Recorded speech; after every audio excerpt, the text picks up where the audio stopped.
That's flat. Protein.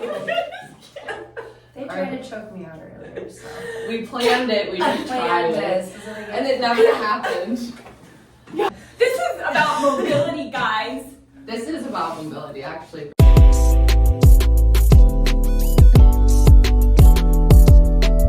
Welcome to Mavcast.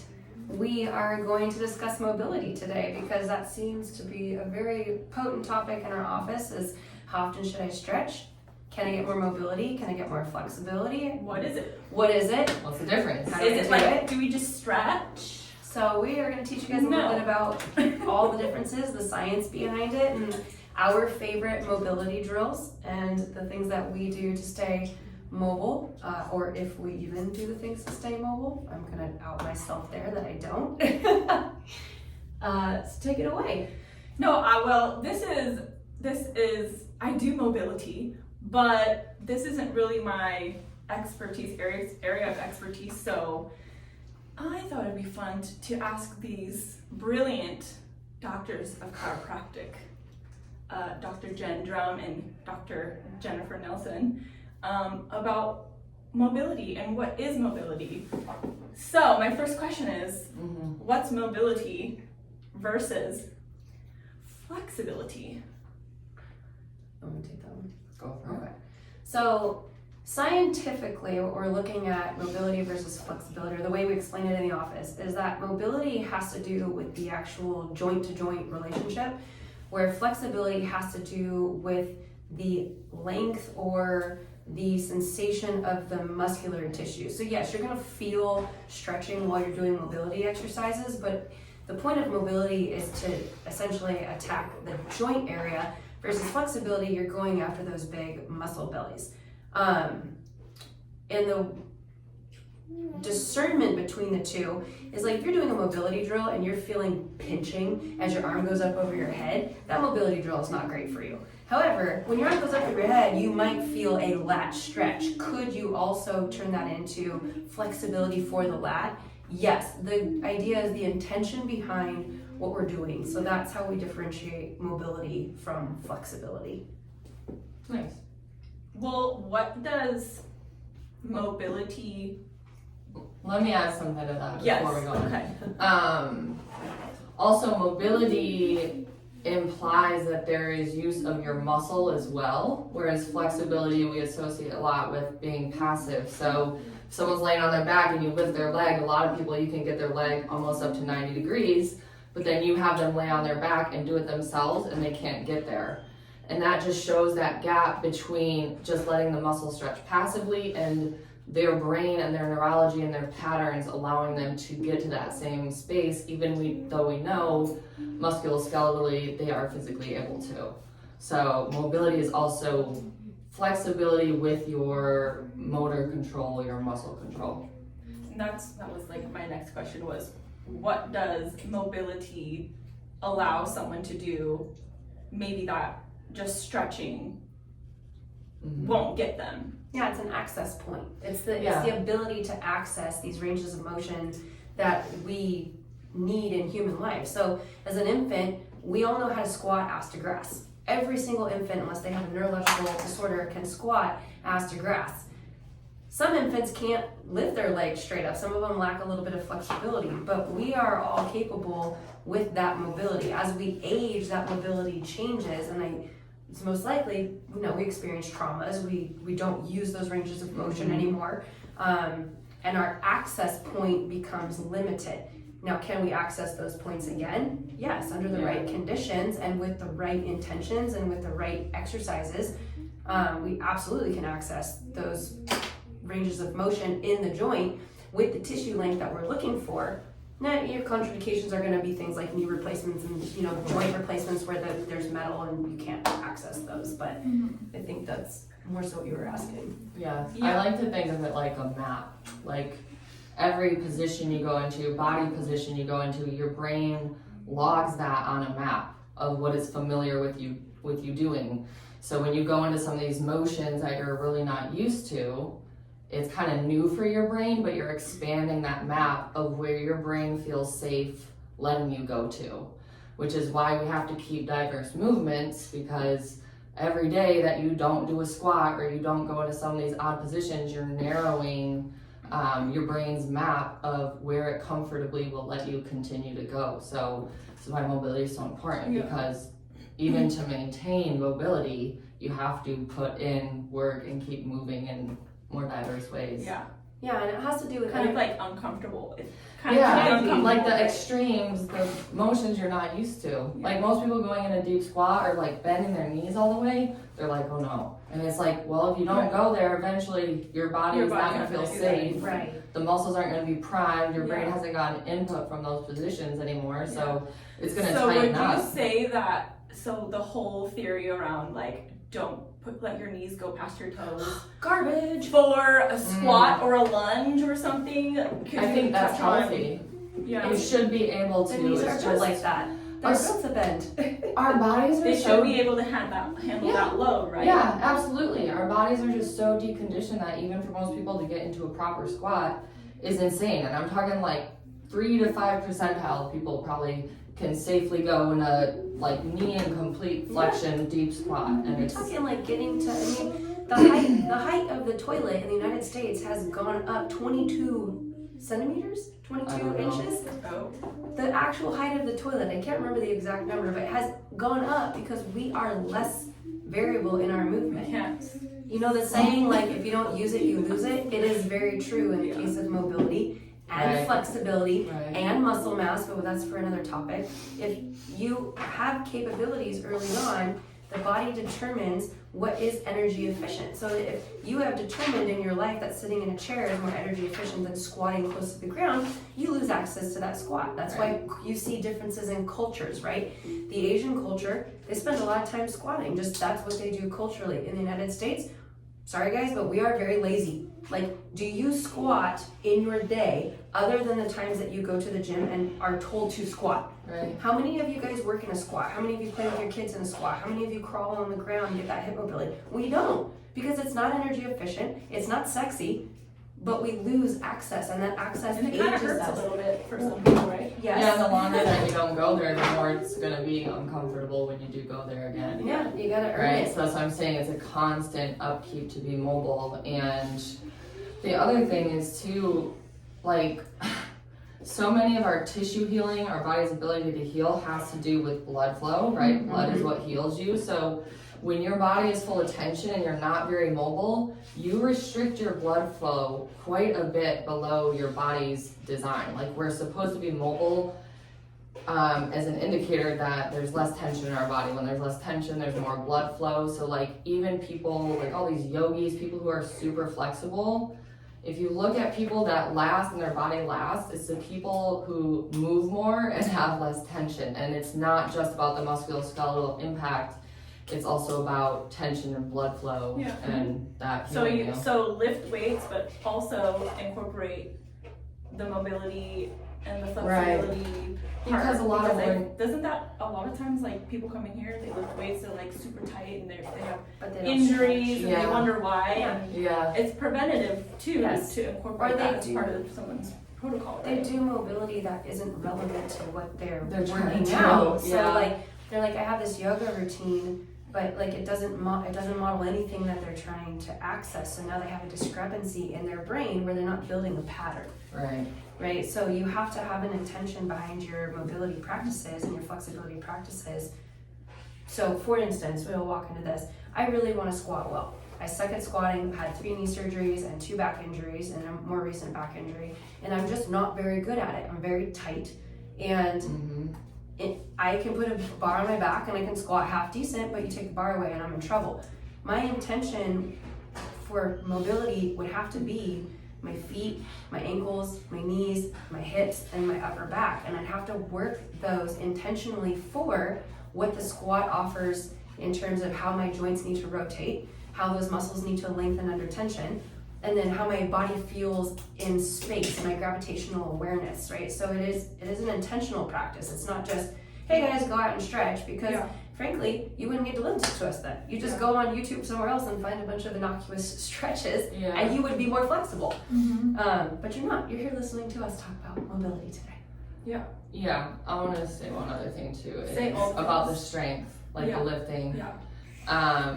Okay, so quick story. I did CrossFit, got super strong, and I could never do the strict handstand push-ups. I did mobility for 30 days straight, busted out 3.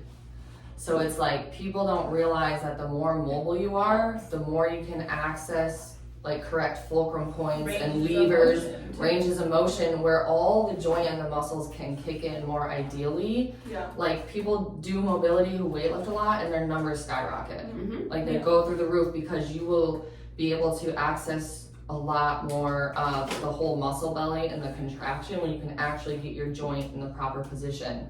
So your strength will go up, injury prevention will go way down because you're stabilizing the joints more correctly, and also just aesthetically, like bodybuilders, the more symmetrical you are, the more you're gonna build evenly, and also the more mobile you are, the more you're gonna stretch your muscle before you do your pumps, and you're gonna actually build the muscle appearance more in the way that you want. Yeah. So yeah, Getting blood strength, flow in there. strength, injury prevention, and just like aesthetics and symmetry, Yeah. like mobility is key. You look at those pro bodybuilders, and we see quite a few of them at this point, is like the ones who are accessing that full range of motion in their lifts, who can do it safely without compensating because they have the joint mobility and the tissue flexibility, pliability, we'll call it that. Their muscle bellies look very symmetrical, and they are able to striate all the way into the tendon junctions. So they have these really long, beautiful lats and these really long, striated deltoids. Their quads, you're going to see those breaks in the quads. The hamstrings are going to look split. So those of you guys who are going for the aesthetic portion of the sport, mobility and flexibility have a very, very big, they're very big game changers in that sport. Yeah. It's not just all about how much weight you can lift and how much water you Yeah, can the receive. look is way different. Yeah. I'm curious then, is there a better time versus, is there an ideal time to incorporate Yeah, this mobility?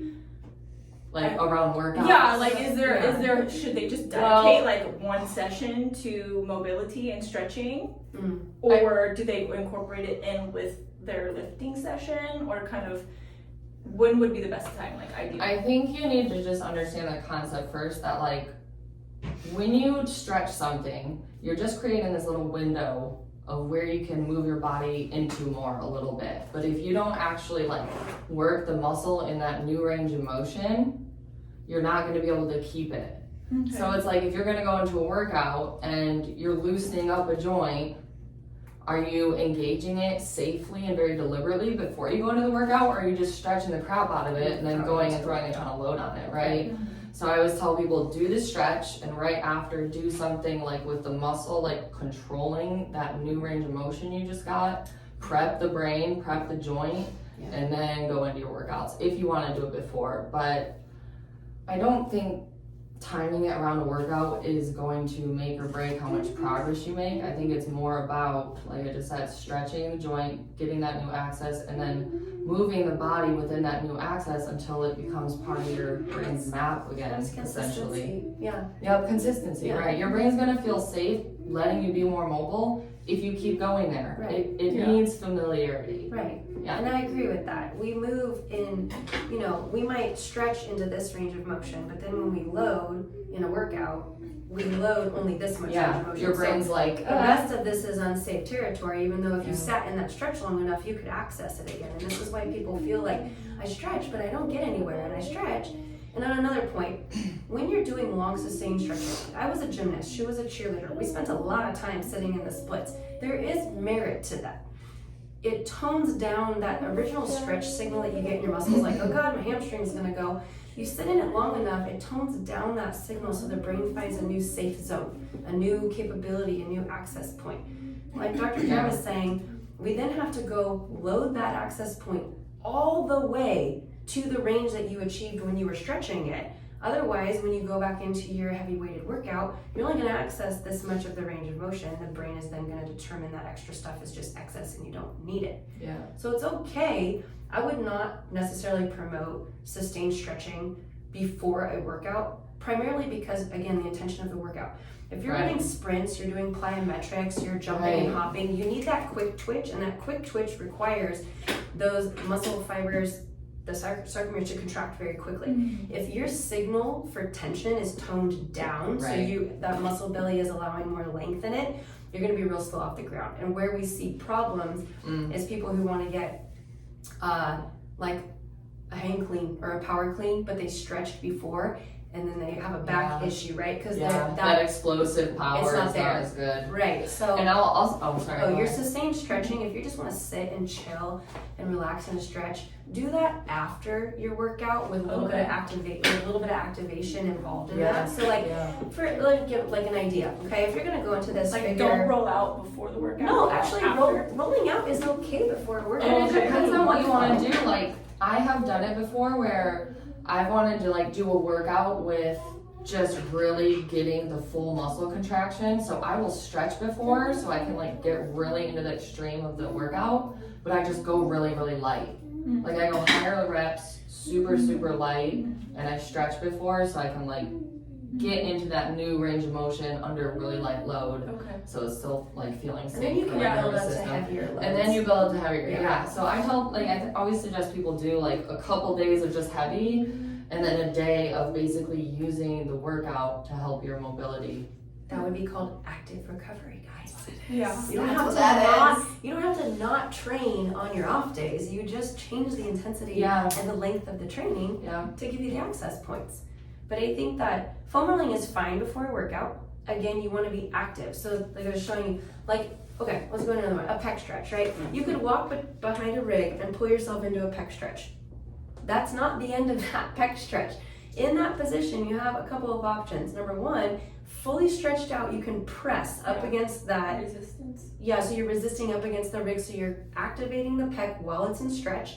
The other one that's really awesome is get into that stretch and then try to pull your arm off the rig to use the reciprocal muscles, so the ones on your back, to be the controller of the length of that tissue. So where does that play ball? That's gonna play ball in your pull-up, in your lat pull-downs, in your overhead press, anything where you're gonna go up overhead, because the muscles in the back are gonna control how long that pec is allowed to stretch. You can do that anywhere in the body, anywhere in the body. I think my most hated stretch, I'm just gonna give this to you guys, is this figure four, like where you cross the leg over and then you push down on the knee. The reason I hate this stretch is because the knee and the hip, the way the femur works, is if I push down on the knee, my hip joint actually bottoms out into my pelvis. The best way to do that stretch is actually go into it and then lean into the stretch without even touching your knee. So again, in that position, you can reach under your knee and resist into the stretch and give yourself some more glute med activation. You did tell me that. Right? Or I can lean into it and then I can also push coming this way, so I'm using my adductor to release into that piriformis, right? So there's a couple of ways to resist that stretch to make it worthwhile for you. Cool. Yeah. What else we got? Oh, what other things? What's your favorite movie? Yeah, I was gonna say, like, what are ones you don't, or which ones would you correct? Like Dr. Jen Nelson just said, which ones she would like maybe change that she sees often, or like what are some of your favorites that you like to do, or like I think it would behoove a lot of people to actually work more on their thoracic spine mobility, which is bottom up to here, turn to the side, twisting, here to here, right, mid back basically, because that's the mobile region in between the low back and the lower neck, which are meant to be stable. So the more mobile your mid back is, the better you're breathing.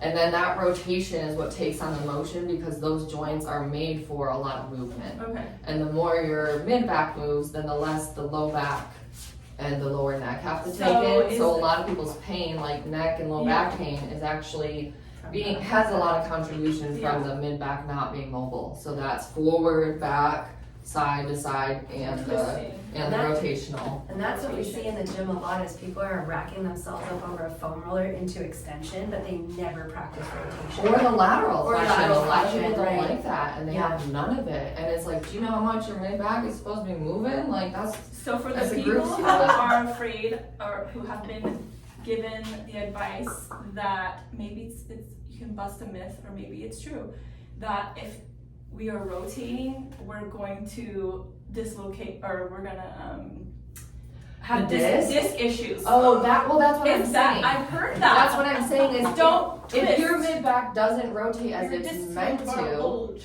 the joints are meant to rotate a lot, Right. but Yeah. most people don't. So for most people, yes, when they twist here, since 80% of that motion isn't taken on by the thoracic spine, it's going into the mid-back. That's why it would affect the discs. But if I have the flexibility and the rotation and I also have control over that, that's exactly what will make my mid-back be good in the long run. Yeah. So you have to find the balance between how can I mobilize this without irritating my low back on the way, and once it's mobilized and you have control there, then the low back and everything else is actually more safe. Yes, That's because why I work with an expert. it works like a spiral staircase, right? It's like if your spine Don't is say that. Don't Yeah. twist. Don't twist it. There you go. Twist, but twist You're gonna safely. bulge a disc. Be a present in your body when you do mobility. It's just and like pay the knee over the attention. toes thing. Pay attention Don't to what you lean over the feel. toes. Yeah, You yeah. guys want thoracic rotation, salvaging your low back? Get on your hands and knees. Take your arm like this and twerk and rotate your thoracic spine back and forth. That is the most low-hanging fruit way of doing Yeah, it. right. Or another way is hang and breathe. Breathe and hang. Expand your Yeah. diaphragm. Get your thoracic spine to open up, because you would be shocked. So Dr. Peter Atisha just did a podcast, I don't remember who it was with, but he talked about adult longevity testing. Hanging for 2 minutes is showing a greater increase in adult longevity. And Yeah. I can frankly tell you right now, there's a very slim population of adults who can hang for 2 minutes. That's what I'm saying. Spinal mobility is directly related to longevity and vitality. I'm gonna say right now, your spinal mobility, not just musculoskeletally, Yeah. is going to determine. It's a direct indicator of your longevity and your vitality and your overall health, because the more mobile your spine is, the better your nervous system works, and the better your nervous system works, the more your body is going to be operating within its self-regulating, self-healing. And it creates more stability.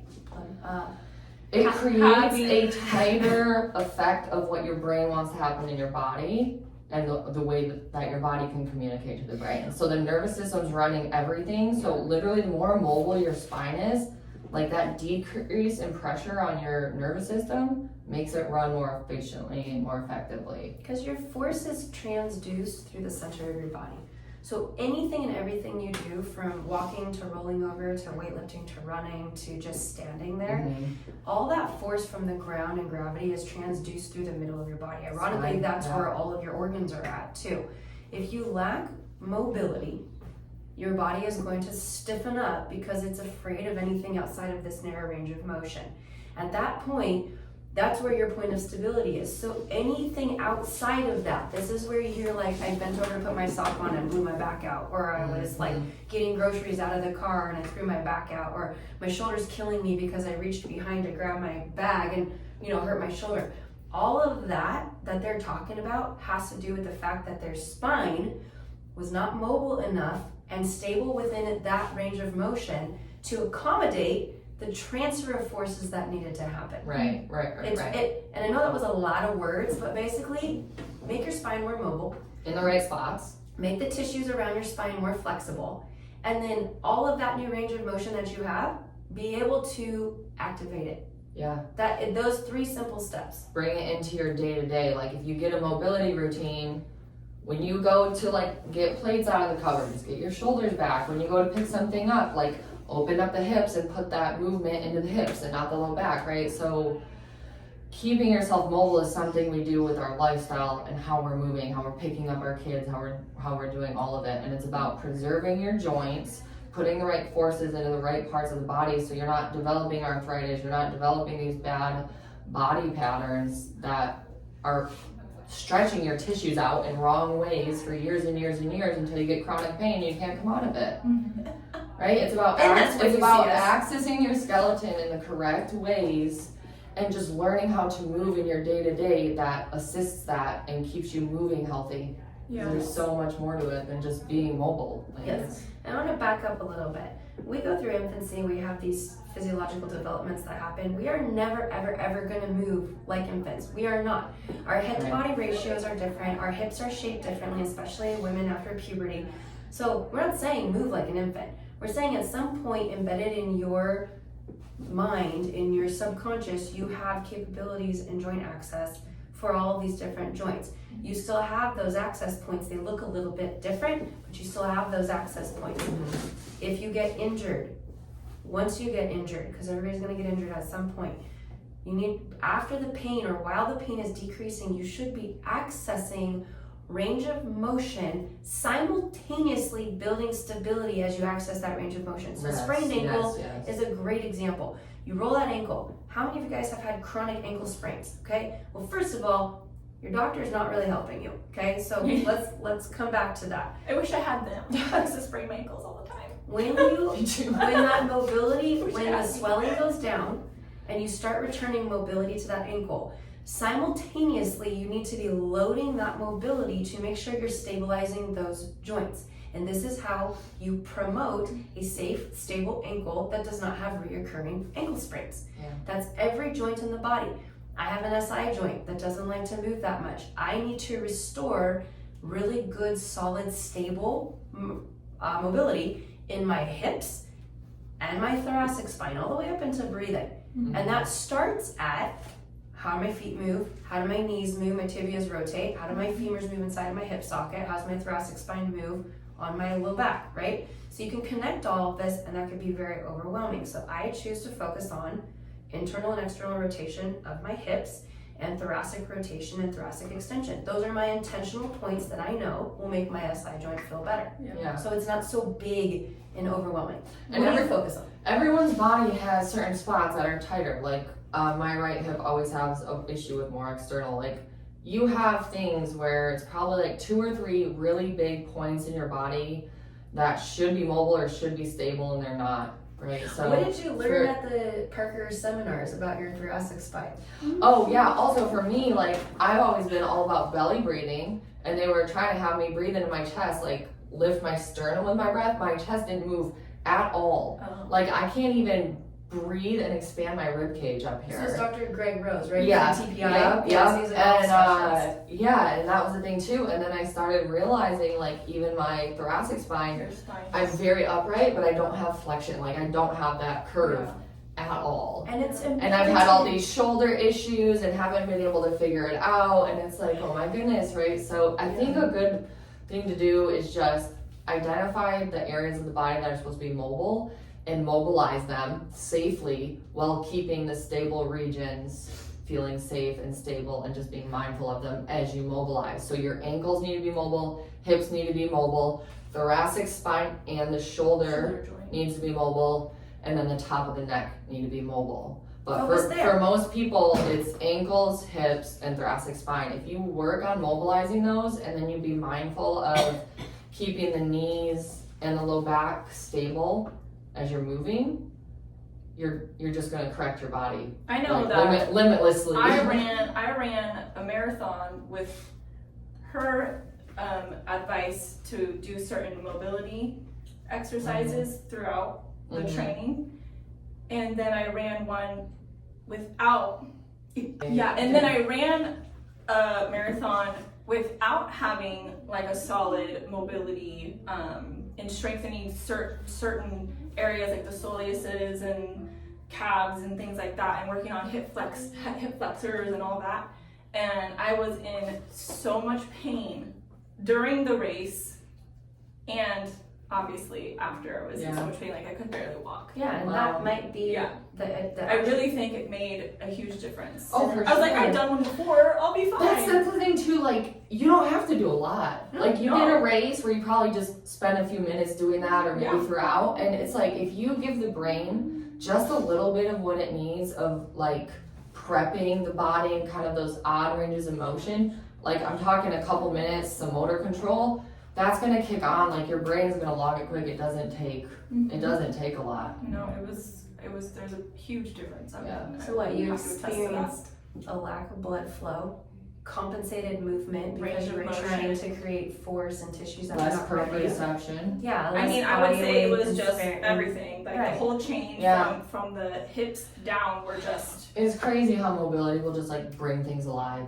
Like all those teeny little stabilizing muscles, and we don't realize how big of a difference they make. But mobility is kind of this opening where you get access to the stabilizing muscles. And when you start doing that for a couple weeks and then you go moving again, you're gonna see how huge and drastic of a difference they make. Like we're just so focused on the quads and the hamstrings. Right. It's like your power is gonna go through the roof if you When- get a mobility routine. Scientifically, you have neurons directly from the brain to the muscles, but also you have neurons inside of the joints that are Yeah. tracking how the Pressure. joint, the pressure and It's how called the joint is moving in mechanoreceptors. there, right? So if you're not working both of them, you're missing out on a big option to adapt to something wonderful. Those of you guys who are plateaued in your lifts, check mobility. Yeah, you're gonna. I 100%. That's 100% guaranteed. You're gonna be PRing. You're gonna be You're gonna PRing be PRing. often because your mobility is going to skyrocket, is what we've been saying. Yeah.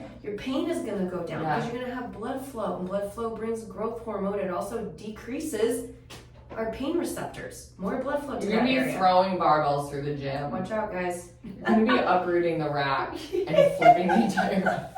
Everyone's gonna be like, stay away from that. Okay, so we've given you guys a lot of information. We're going to give you our top, maybe like 1 to 3 favorite mobility exercises that are not garbage, that Yeah. actually work. Mm-hmm. I'll The start. juicy stuff. Okay. My most favorite mobility exercise right now is the dead hang because it just lengthens everything. My collarbones pop. It's wonderful on my shoulders. Decompression. And for my spine, It's that's not great. easy either. To No. just dead hang. So just dead hang. It really Good for is. grip strength. Yeah. It's not an inversion table. I'm actually working for it. That's my first one.